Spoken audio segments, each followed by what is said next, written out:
Segunda de Samuel, capítulo 6, dice: David volvió a reunir a todos los escogidos de Israel, 30.000, y se levantó David y partió de Balá, de Judá, con todo el pueblo que tenía consigo, para hacer pasar de allí el arca de Dios, sobre la cual era invocado el nombre de Jehová, Jehová de los ejércitos, que mora entre los querubines. Pusieron el arca de Dios sobre un carro nuevo y la llevaron de la casa de Abinadab, que estaba en el collado, y Usa y Ahío, hijos de Abinadab, guiaban el carro nuevo. Y cuando lo llevaban de la casa de Abinadab, que estaba en el collado, con el arca de Dios, Ahío iba delante del arca, y David y toda la casa de Israel danzaban delante de Jehová con toda la clase de instrumentos de madera de haya, con arpas, salterios, panderos, flautas, címbalos. Cuando llegaron a la era de Nacón, Usa extendió su mano al arca de Dios y lo sostuvo porque los bueyes tropezaban, y el furor de Jehová se encendió contra Usa, y lo hirió allí Dios por aquella temeridad, y cayó allí muerto junto al arca de Dios, y se entristeció David por haber herido Jehová a Usa. Y temiendo David a Jehová, aquel día dijo: ¿cómo ha de venir a mí el arca de Jehová?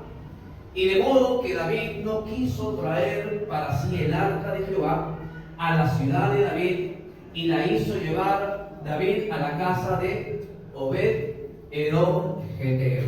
Y estuvo el arca de Jehová en casa de Obed-edom geteo 3 meses, y bendijo Jehová a Obed-edom y a toda su casa. Queridos hermanos, el título de mi mensaje es La presencia de Dios.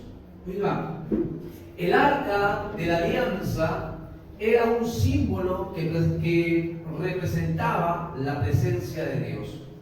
Después de estar 7 meses con los filisteos, que eran los enemigos del pueblo de Dios, dice: esto los devuelve porque produjo estragos en medio de ellos, en los filisteos, sino en Abinadab. Abinadab era el que en ese momento se le había encomendado cuidar el arca de Dios, que era la presencia misma de Dios.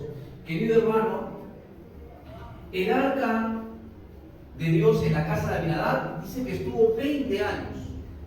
20 años estuvo el arca. Pero la Biblia no registra ningún suceso en aquella casa. O sea, 20 años la presencia de Dios en esa casa, pero la Biblia dice, o mejor dicho, la Biblia no cuenta absolutamente nada que haya sucedido en aquella casa. Oiga, y ahora la pregunta es ¿por qué? ¿Por qué a veces nos pasa a nosotros que somos cristianos, decimos tener la presencia de Dios con nosotros, nuestra casa es cristiana, ponemos los cuadritos con textos bíblicos, ponemos la Biblia abierta para que cuando alguien entre sepa que esta casa es cristiana, en las ventanas ponemos tantas cosas para poder decirle a la gente que somos cristianos, o como también, ¿por qué? Porque queremos adornar nuestra casa con la palabra de Dios. Pero pregunta, ¿será que nuestra casa es como la casa de Abinadab?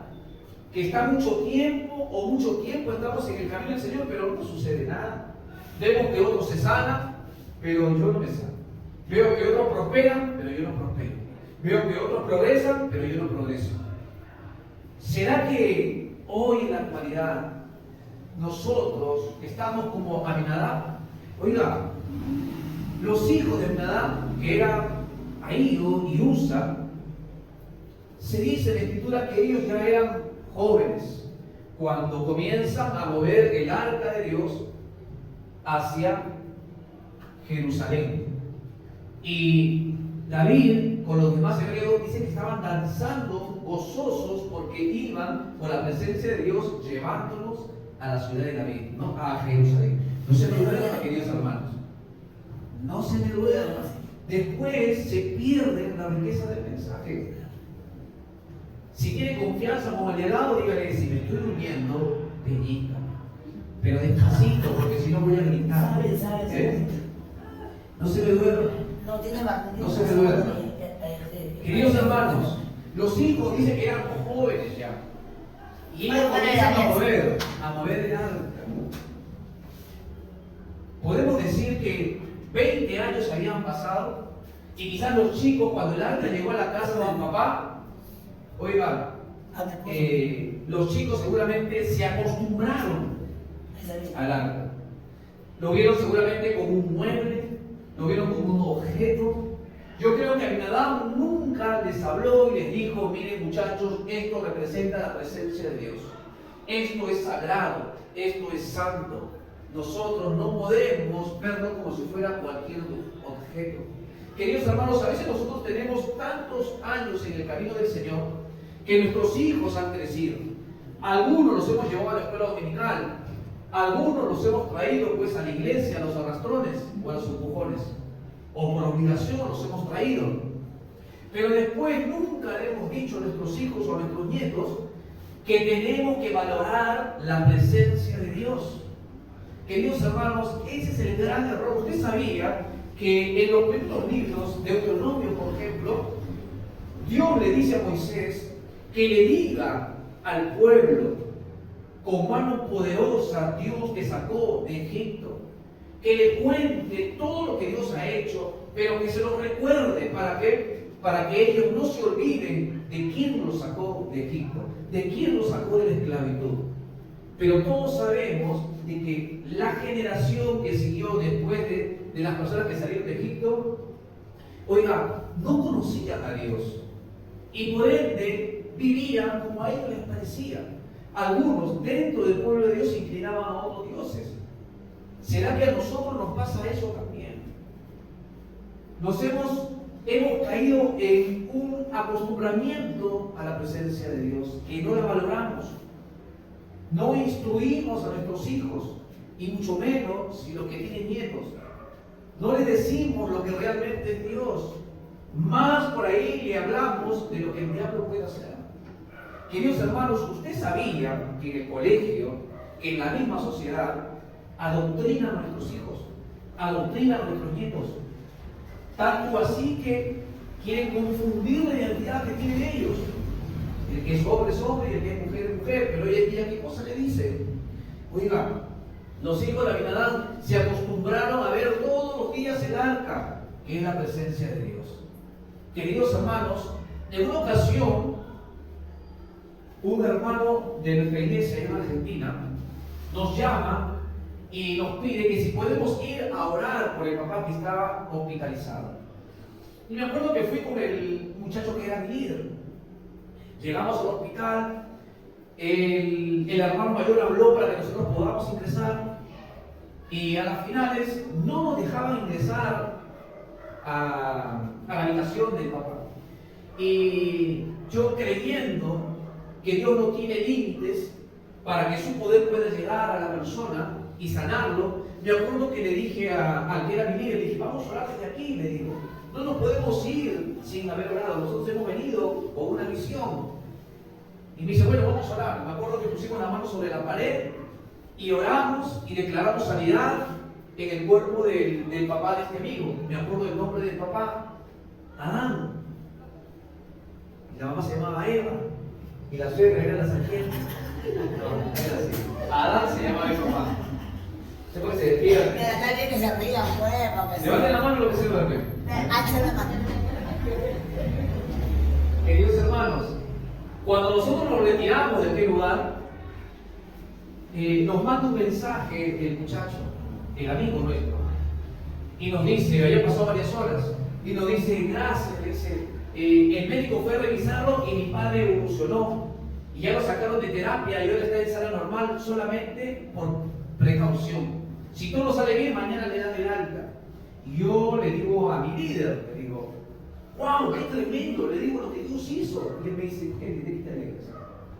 ¿Que acaso yo no creía que Dios lo iba a hacer? ¿Cómo que me desencajó totalmente? ¿Por qué? Porque muchas veces nos acostumbramos al mover de Dios, nos acostumbramos a la presencia de Dios, que no nos causa nada el ver a un paralítico levantarse en una silla de ruedas. No nos causa nada el ver a una persona que es sana de un dolor de cabeza. Y dice: bueno, es Dios, pues. nos acostumbramos a lo que Dios normalmente suele hacer. Queridos hermanos, el acostumbramiento no tiene que estar en nosotros. Así tú ores por alguien que tiene un dolor de dedo y Dios lo sane, gózate y asómbrate por lo que Dios está haciendo. Así como te puedes asombrar porque le oras a alguien y Dios le restaura, ya sea su columna o crea algo en su cuerpo que le faltaba. Queridos hermanos, no debemos acostumbrarnos a lo que es la presencia de Dios. En nosotros tiene que estar siempre esa expectativa de que algo nuevo, algo bueno Dios va a hacer. Queridos hermanos, siempre les digo que cuando hay días de reunión, usted tiene que empezar a pedirle al Señor algo. Tú vas a hacer conmigo. Venir con expectativa a la iglesia. Oiga, cuando no hay expectativa en el pueblo de Dios, cuando caemos en ese acostumbramiento, oiga, no pasa nada. Seguimos siendo los mismos. Nos venimos con 7 demonios en el cuerpo y nos vamos con los 7 demonios en el cuerpo porque no hay nada en nosotros que despierte a que Dios se mueva. Bueno, A veces venimos y decimos, bueno, a ver, el pastor canta 4 canciones, 5 canciones. Bueno, a la cuarta canción ya más o menos son las 7:25, 7:20, yo creo que esta es la última canción, ahí voy a llegar. Y no saben que se pierde la mejor parte, que es la adoración. ¿Usted sabía que el día que nosotros estemos en la presencia del Señor, toda la eternidad le vamos a estar adorando a Dios? ¿A poco le gusta adorar a Dios? Amén. Querido hermano, yo le quiero decir que allí en el cielo vas a estar adorándole a Dios por toda la eternidad. No le vas a decir, ah, Señor, ya me cansé. Ah, Señor, me quiero sentar. No. Querido hermano, los hijos de Abinadab perdieron el valor de lo que representaba la presencia de Dios. Por eso es importante hablarle a nuestra generación que viene. ¿Quién es Dios? Oiga, el día que yo deje esta tierra, el día que Dios me diga, Elvis, te vienes conmigo porque tu trabajo ha terminado en la tierra, oiga, yo quiero que mi descendencia pueda decir, yo tenía a un papá, yo tenía a un tío, yo tenía a un abuelo, o yo tenía a mi bisabuelo, que amaba a Dios, que llevaba adelante la iglesia, que siempre procuraba dejar en alto el nombre de Dios, y no digan lo contrario a eso. Querido hermano, yo deseo dejar un legado bueno a mi descendencia. Yo no sé tú, pero yo lo quiero hacer. Oiga, cuando nosotros perdemos el valor a algo que al principio amábamos, lo podemos perder. A veces están las relaciones, los matrimonios, nos acostumbramos a lo mismo y le perdemos el valor. Y después hay un dicho que dice que nadie sabe lo que tiene hasta que lo pierde, ¿no? No está en la Biblia, pero es un proverbio que el hombre lo suele utilizar. ¿Por qué? Porque muchas veces no valoramos lo que tenemos en casa. No valoramos el trabajo que tenemos. No valoramos la salud que tenemos o el cuerpo que tenemos. No valoramos a nuestra familia, a nuestros hijos y a nuestros nietos. Cuando perdemos el valor de algo, no nos importa lo demás. No nos importa. Si tú no oras, si tú no lees la palabra de Dios, es porque has perdido el valor a la presencia de Dios. Si tú dejas de venir a la iglesia, es porque has perdido el valor a la presencia de Dios, querido hermano. Y hoy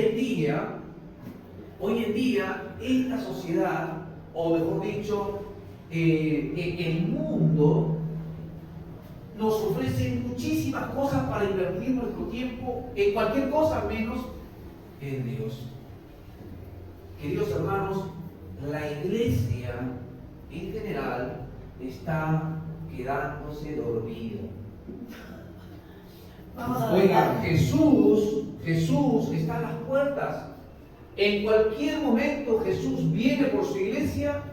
Esperemos que todos los que estamos aquí nos podamos ir con él. Amén. Querido hermano, dice que extiende su mano sobre el arca. Yo me imagino, ¿no?, a los bueyes tirando en un carrito y la presencia, el arca de Dios sobre ese carrito. Dice que Jairo estaba delante, guiando seguramente, ¿no? Queriendo ser visto. Y Usa estaba ahí como que él era el encargado, diciendo, no, pues nadie puede tocar lo que estamos cargando porque yo soy el encargado de eso. Querido hermano, a veces el hombre no entiende lo que es la presencia de Dios. Lo tomamos a la ligera y ahí caemos en el error. Dice que Usa extiende la mano sobre el arca y dice que Dios se enoja, dice en su furor Dios lo hiere y el hombre termina muerto. Oiga, la presencia de Dios, Dios mismo es santo. Dice, ¿desconocía acaso la orden de Dios? Oiga, ¿usted sabía que Dios nos dice cómo debemos adorarlo? ¿Usted sabía que Dios nos dice cómo debemos acercarnos a Él? La Biblia nos dice eso. Y a veces nosotros queremos hacerlo a nuestra manera. ¿Usted sabía que la palabra religión es una palabra que el hombre la crea con la única intención de poder agradar a Dios a su manera y no a la manera que la palabra de Dios nos dice cómo agradar a Dios? La Biblia nos dice en hebreo que sin fe es imposible agradar a Dios. O sea que si tú tienes fe y crees a Dios, pues estás agradándole a Dios. Pero tu fe tiene que tener obra, tiene que tener acción, tiene que moverse. ¿Por qué? Porque yo puedo decir, yo creo que Dios me va a prosperar, pero no salgo a trabajar, malgasto y no administro bien mi dinero y siempre estoy arruinado. Pero yo creo que Dios me va a prosperar. Querido hermano, nosotros tenemos que tener esa fe, pero también accionar de acuerdo a ella. Oiga, Números, capítulo 1, verso 51, dice, Dios dando indicaciones a Moisés. Y cuando el tabernáculo haya de trasladarse, el tabernáculo, estamos hablando de la misma presencia, del arca de Dios, del arca de la alianza, la presencia de Dios, dice, cuando el tabernáculo haya de trasladarse, los levitas lo desarmarán, y cuando el tabernáculo haya de detenerse, los levitas lo armarán, y el extraño que se acerque morirá. Oigan, los levitas que venían de la tribu de Leví eran los que estaban encargados con el tema de la adoración a Dios. Eran los únicos que podían hacer ese trabajo. La Biblia no señala que Usa y Ahío eran levitas. Pero, la Biblia dice, y el extraño que se acerque morirá. Oiga, ¿qué vida habrá llevado Usa para que la misma presencia de Dios lo mate, lo fulmine? ¿Qué vida habrá llevado él? ¿Se olvidó que Dios es santo? ¿Será que nos hemos olvidado nosotros que Dios es santo? Y que para acercarme a Él yo tengo que buscar esa santidad. Y no es por fuerza mía, sino por obra del Espíritu Santo. Querido hermano, la santidad me dice a mí que yo tengo que despojarme de todo lo vil, de todo lo necio, de todo lo que a Dios aborrece. Eso es santidad. ¿Será que todavía hablamos groserías? ¿Será que todavía mentimos? ¿Será que todavía practicamos cosas ilícitas?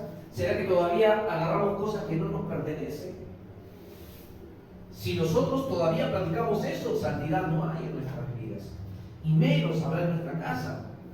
Oiga, el papá nunca le enseñó lo que verdaderamente le tenía que haber enseñado. Por eso es que nosotros hacemos la escuelita bíblica. Como le digo a los papás que por ahí no vienen a la iglesia. Pero le digo, en vez que tengas a tu hijo con el celular pegado, mirando, vaya a saber qué cosa, teniéndole ahí el televisor delante de ellos, entreteniéndolos, y para que tú puedas estar libre y hacer tus cosas, tráelos a la iglesia. Una sola hora nada más, donde nosotros les vamos a enseñar la Biblia de acuerdo a la edad que ellos tienen. Y también le vamos a enseñar lo que es la moral, lo que tiene que ver con el respeto. Yo no puedo respetar a mis padres si primero no respeto a Dios. Si yo respeto a Dios, yo voy a respetar a mis padres. Y estos padres me dicen, no, sí, tiene razón. No, sí, tiene razón. Pero ellos todavía no vienen a la iglesia, ya van a venir. Queridos hermanos, se familiarizó con el pecado, Usa. El pecado para él ya era normal. Oiga, Una cosa es caer y otra cosa es practicar el pecado. Tú puedes caer, ¿por qué? Porque fuiste tentado y cometiste pecado. Pero hay algo dentro tuyo que te hace ver que estás mal delante de Dios. Y eso te lleva a que tú vayas a la presencia de Dios y le digas, Padre, perdóname, porque hice algo indebido. Y Dios, viendo tu arrepentimiento que es genuino, Él te perdona. Pero cuando tú comienzas a practicar, cuando tú dices, bueno, hoy voy a robar, pero después le pido perdón al Señor, porque el Señor sabe que no tengo para comer. Oiga, se hace un hábito y tú comienzas a hacer las cosas que no son lícitas. Y perdiste ese temor a Dios. Oiga, cuando esto sucede, cuando nos familiarizamos con el pecado, perdemos la noción del valor. Lo que valoraba antes, que era la presencia de Dios, ya no lo hago. Si yo antes venía temprano o era puntual en la iglesia, ahora ya no lo hago. Vengo solamente cuando va a pagar. Oiga, a veces nosotros somos muy cómodos. Y digo nosotros porque yo también entro en ese círculo. No es que yo soy perfecto, también tengo errores. Porque estoy en un proceso de transformación y quiero que Dios cambie mi vida. ¿Por qué? Porque no quiero quedarme aquí. Que cuando Jesús venga por su iglesia, quiero ser el primero en irme con Él. ¿Qué quiere ser, el segundo o el último? El primero. El primero, irnos con Él. No puede ser segundo, ya. Oiga, perdemos la noción del valor de lo que tenemos. Oiga, y cuando me familiarizo con el pecado, oiga, se produce mi incredulidad. Ya me es difícil creer en lo que Dios puede hacer, cuando antes yo creía. Oiga, lo mismo le pasó a Jesús en su propia tierra. Usted sabía que Jesús, cuando fue a su tierra, oiga, dice que no pudo hacer muchos milagros. A uno que otro dice que sanó. Pero a los demás dice que no pudo hacer más milagros. Pero cuando iba a otros lugares, la gente se sanaba de una manera tremenda, milagros. Dios proveía de una manera extraordinaria. Pero ¿qué pasaba en su pueblo? La gente lo conocía y dice, este no es el hijo del carpintero. Este yo he conocido cuando era chiquitito. Oigan, la gente no podía ver a Jesús como realmente Jesús era. Jesús era el enviado de Dios, era el Hijo de Dios Altísimo, era Dios mismo visitando en aquel momento a su pueblo. Pero, ¿qué pasó? De que ellos, la incredulidad los cegó, no lo recibieron, no lo reconocieron y hasta lo mataron. Oiga, perdemos el gozo.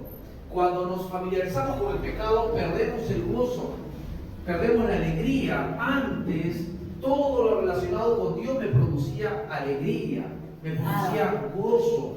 Estaba contento, decía, uy, hoy es domingo, hoy hay iglesia, hoy Dios tiene una palabra para mi vida. Ahora, uy, hoy es domingo, otra vez a la iglesia.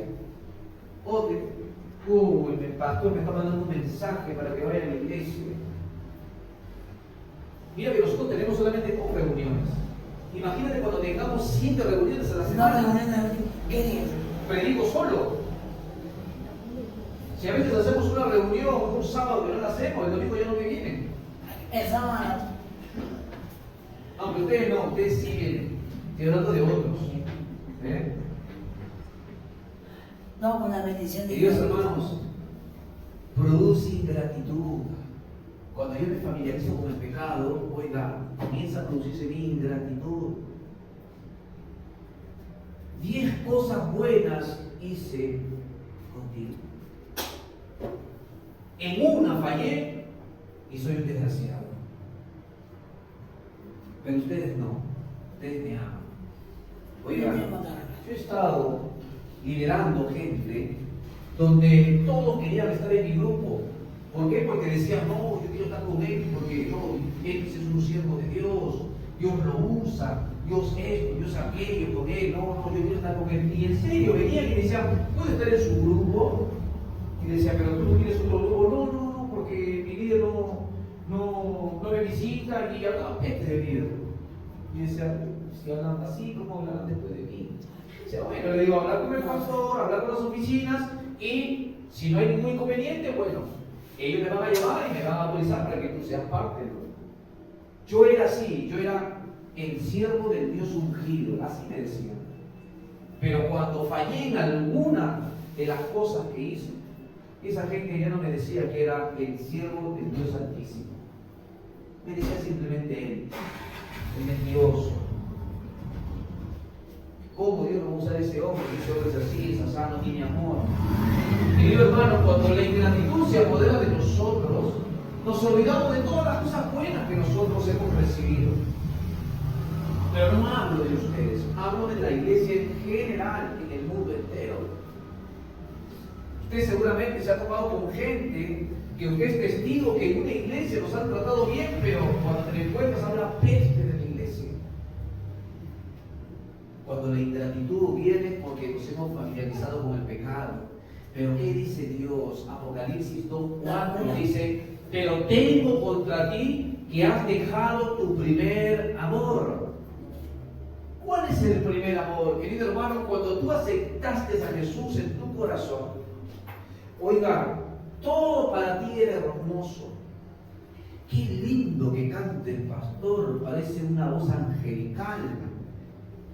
Y ahora dice, oh, ¿quién le ha dicho al pastor que canta? ¿Cómo canta debajo del agua?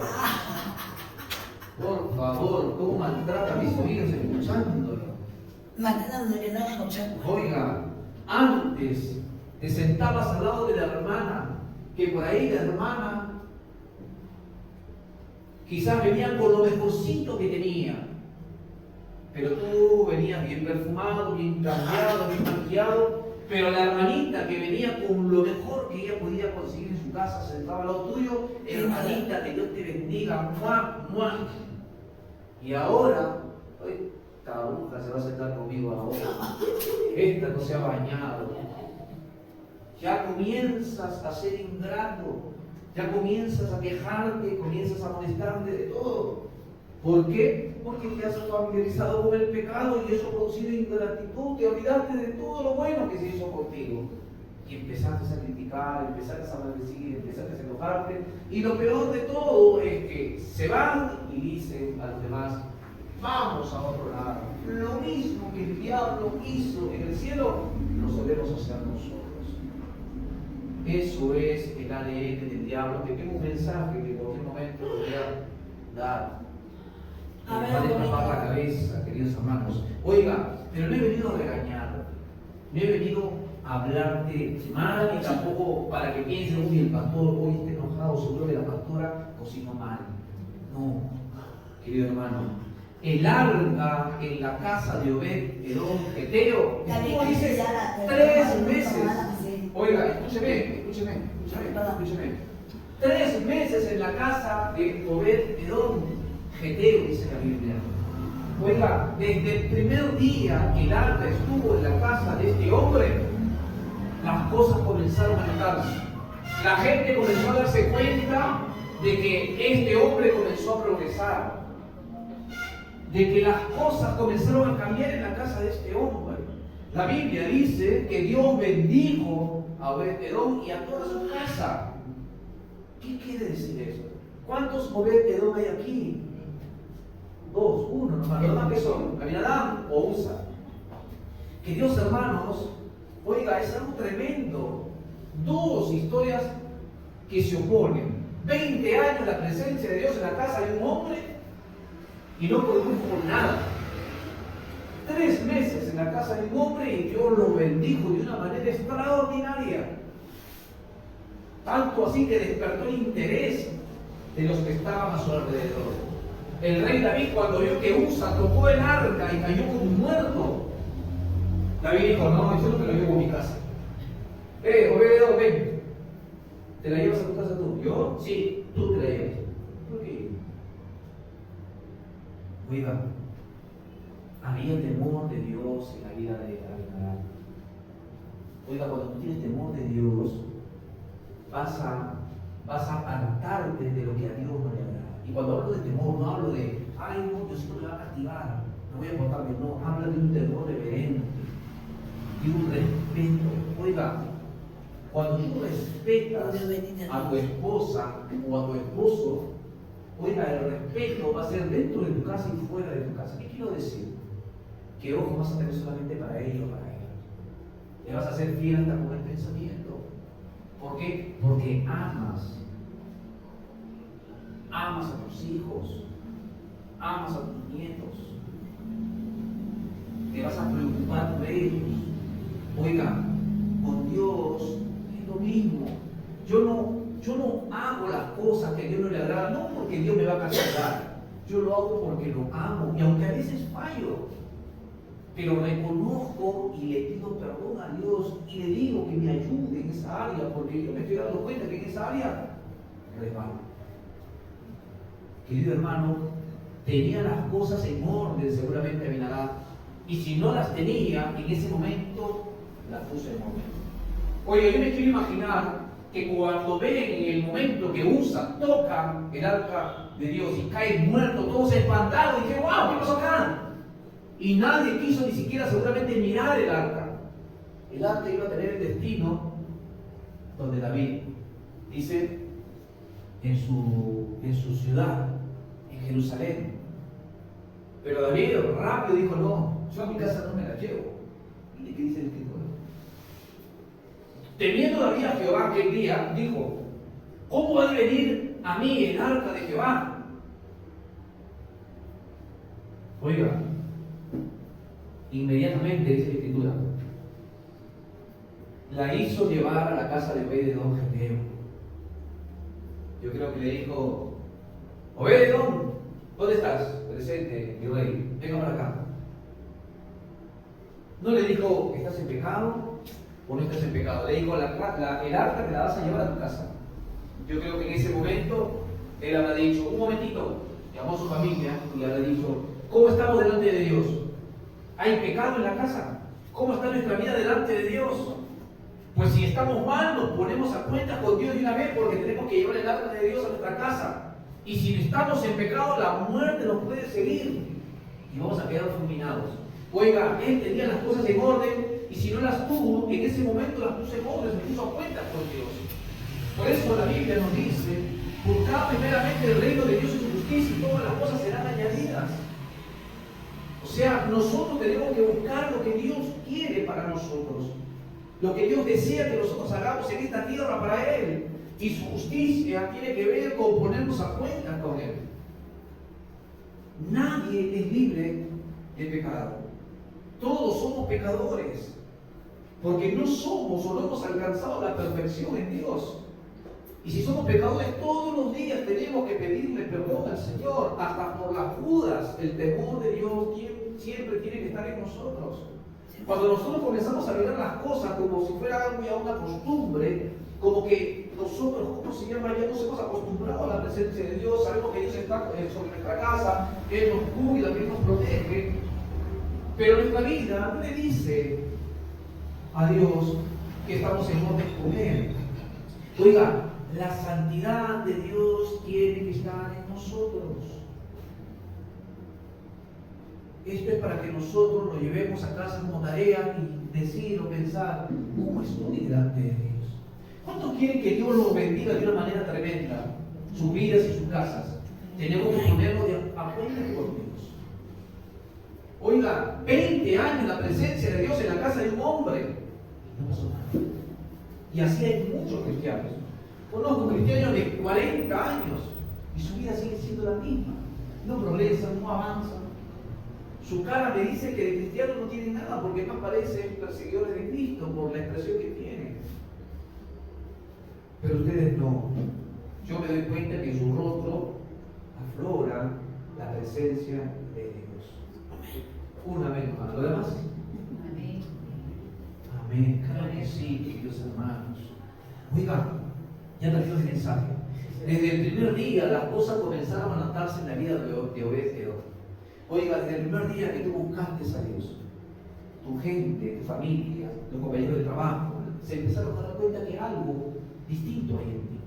Hasta tú mismo te das cuenta, wow, yo era boca sucia, yo era muy grosero, 10 palabras, de las 10, 9 eran groserías y una era una palabra decente, y ese, por ahí. Pero cuando le entregué mi vida al Señor, Dios me llevó me tuvo en un proceso que hasta hoy sigo en ese proceso. Pero me di cuenta, ¿sabes en qué momento me di cuenta que de mi boca ya no salían groserías? Cuando me pegué un copazo en el dedo.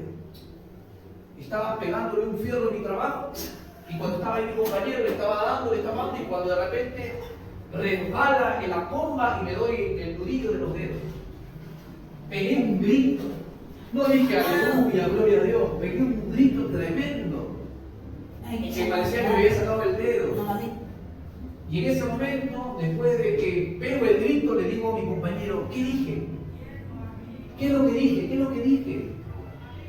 Y él con sus palabras me dijo, oye, tonto, no has dicho nada, lo único que has gritado. Ah, menos mal, le dije. Menos mal. Y me alegré, ¿por qué? Porque si eso me hubiera pasado antes, me hubiera maldecido, me hubiera hecho, hasta me hubiera recordado a la madre, a esa persona que fabricó esa máquina. Pero noté que Dios cambió, digo Mario, y hasta hoy en día no suelto una grosería ante una situación, ante una caída, ante algo que me haya pasado. Cuando yo por poco casi pierdo el dedo, ¿acaso alguna grosería salió de mi boca? Entonces me di cuenta que Dios hizo algo en mí, y la gente se empezó a dar cuenta que Dios hizo algo en mí. Y estoy seguro que Dios ha hecho cosas en ustedes que la gente lo empezó a notar. Antes peleabas con el esposo o con la esposa, ahora ya no. Ahora me divorcié. Oigan, Dios comienza a hacer el cambio siempre y cuando nosotros queramos que Él haga el cambio en nosotros. Él es un caballero, donde no lo llaman, Él no va. Oiga, el Señor sabe cómo se llama. ¿Sabes lo especial que Obed-Edom hizo? Oiga, primeramente, Obed-Edom era un feteo proveniente de Gad. Tal vez él no se sentía digno por la historia que tenía Gad. Pero él aceptó tremenda proposición. Aceptó lo que David le dijo: llévate el arca de Dios a tu casa. Oye, él aceptó esa proposición porque sin merecerlo se lo propuso para algo tan especial. Él no vio tanto el peligro que le pudiera suceder, sino que la gracia de Dios había sido derramada sobre él. ¿Y qué es la gracia? La gracia es el regalo inmerecido de Dios. O sea, que quizás tú no mereces ser prosperado, pero Dios dice: yo te voy a prosperar. Quizás por tu pasado estás cargando una enfermedad y mereces la enfermedad porque fuiste malo o mala en tu vida pasada, pero Dios te dice: mi gracia está sobre ti, y aunque tú mereces esto, pues yo te voy a sanar. Oiga, la gracia de Dios está con nosotros, pero para que la bendición de Dios permanezca en nuestras vidas y en nuestra casa, tenemos que ordenar todas las cosas, tenemos que poner en orden todo. ¿De qué vale que yo tenga algo que diga que esta casa es de Dios, cuando mi vida a Dios le dice lo contrario? Queridos hermanos, el día de mañana usted cierra los ojos, no lo sabe más, pero ¿qué hay de su generación? Hay que tener fe en Dios. Queridos hermanos, nosotros tenemos que entender, Sí, me queda algo en mente. tenemos que entender que Dios puede hacer dos cosas distintas en la vida del creyente. En una, no hace nada, y en la otra, suelta su bendición.